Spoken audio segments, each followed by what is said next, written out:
Hello and welcome. Today we're going to talk about common misconceptions about meditation. These ideas were taken from our textbook, Mindfulness in Plain English, that addresses some of the more common misconceptions about meditation. I wanted to talk about these misconceptions because meditation has become extremely popular in the Western world just in the last 10 years. More and more people are talking about it, and this includes medical and psychological professionals. They're finding many ways that meditation can be helpful to people in all walks of life.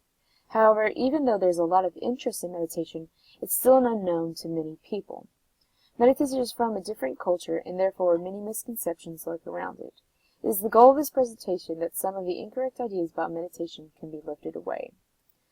So I chose this preview that illustrates an iceberg to show how meditation is a much deeper level of understanding than what we think.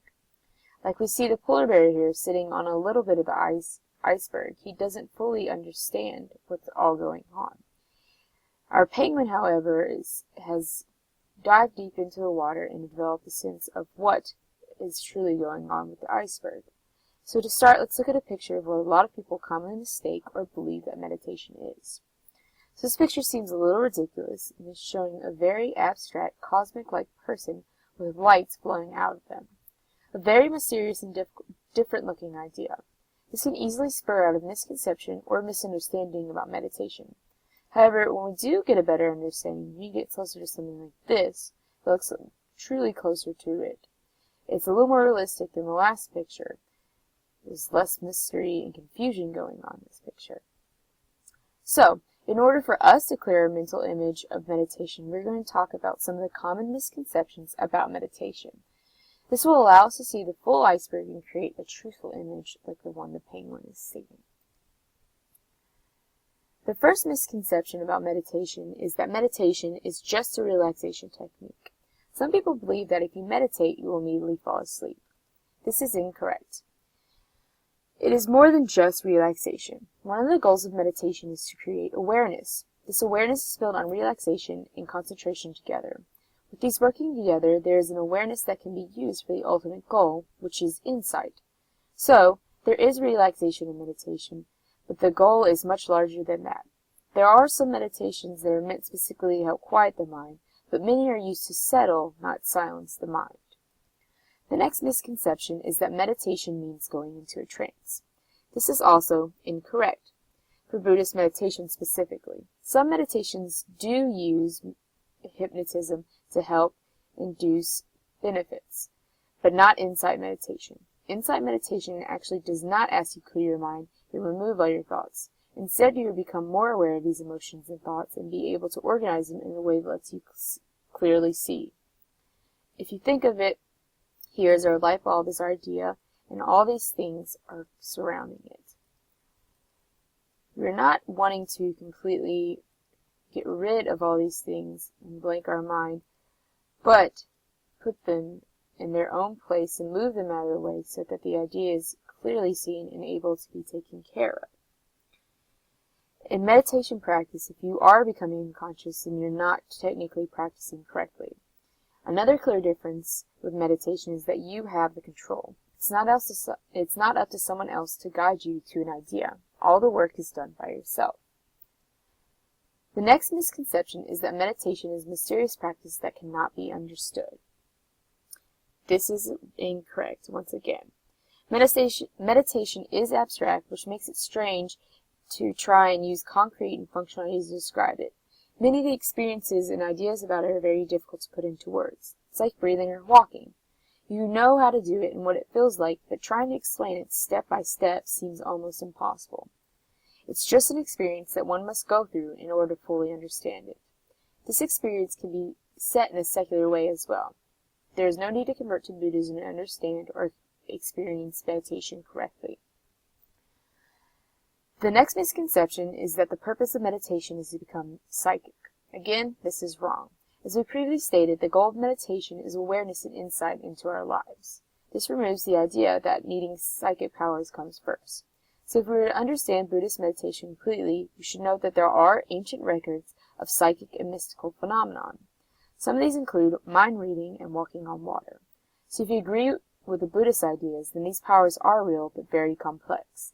Even the Buddha himself said in ancient records that people should not meditate for these powers of mind. It would not be helpful and could be considered a hinder for them if they ever were going to gain these powers.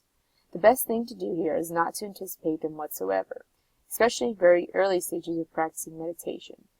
If these abilities are to come about, it wouldn't be decades down the road in the meditation practice. Our next misconception is that meditation is dangerous and a prudent person should avoid it. This is also wrong. Well, isn't everything dangerous? You could die from drinking water.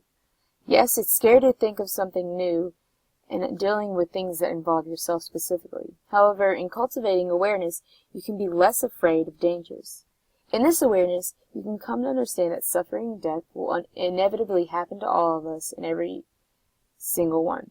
It is hard and difficult, but with practice and time, you can learn to handle these ideas with a calm awareness. The next misconception is that meditation is for saints and sadhus and not regular people. Wrong again. These people became holy because of meditation. What I mean by that is that through the use of meditation, they were able to cultivate concentration, morality, and wisdom. These three factors growing and working together produce a saint. Without the meditation, they could not be saints. Meditation helps you gain insight. If one waits to have insight before meditation, it is said that they are waiting for the sea to be calm before they can take a bath. It just doesn't work. Along with that, this insight does not have to be for grand and challenging things, but for any old issue. Meditation be considered an everyday problem-solver aid. Even in the secular way, the goal of insight is not something that is exclusive to Buddhists. Insight is helpful for everyone. When you are able to become more moral, concentrated, and wise, you can fix the problems that you are facing. As you build this up over time, you become closer to being holy.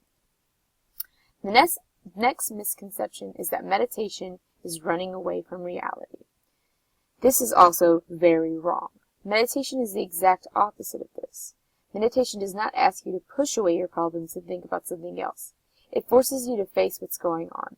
Not only that, it helps you remove any of your bias or illusions in reality. Like these eyes here, if we put these glasses that are covered like a bias would, such as a person that was mean once, so they are forever branded a jerk, meditation would remove these incorrect lenses to see that a person was once upset and that they've been kind and helpful in every other instance.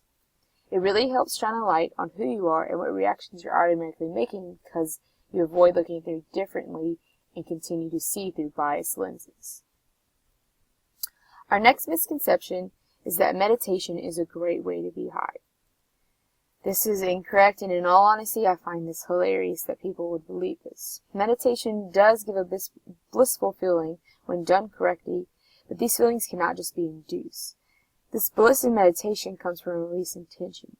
If you shift the goal to be feeling bliss, then you're creating tension that inhibits you from feeling the bliss. In other words, if you try to feel high, then you won't be able to until you stop trying to feel high. The classic catch-22. The next misconception is that meditation is purely selfish. This is also wrong. It may be difficult to understand when we see a person sitting and thinking about themselves to believe that this has a selfishless purpose. It's all in the motivation. If someone is taking the time to meditate in order to become a better person, then they are not selfish. If they make the time in the day to develop a non-biased view, better morality, and wisdom, can they truly be selfish? No. The insight gained from meditation actually reduces selfishness and allows one to see how much they need others and how selfish they have been in the past. This last misconception about meditation that we're going to discuss is that a couple of weeks of meditation and all my problems will go away. As much as we wish this was true, it's unfortunately not. Meditation is not a quick cure-all. There's a lot of research going on right now that does show some changes right away in the improvement of mental or health issues. And this is true for meditation, that there are quickly changing results at the very beginning. However, not everything will disappear in the blink of an eye. Meditation is a lifelong journey and a practice. A very important aspect is patience. There will be changes in how you deal with stress or how you handle problems, but it'll be subtle and take time. Now when we zoom out, we can see here the full picture of meditation. It's much different than what we think it is. Now we fully engage with the whole idea of it, we can picture something more than what it was. We can now see that meditation is a practice that gives insight into ourselves and helps us cultivate positive traits in order to help others. It's not quite a magic and religious thing as we imagine it to be. It's much more realistic and plausible for everyone, and it's not just Buddhists. Hopefully, as meditation gains more popularity in the world, these mistaken ideas about meditation will fade in the shadows and give a spotlight into what meditation truly means.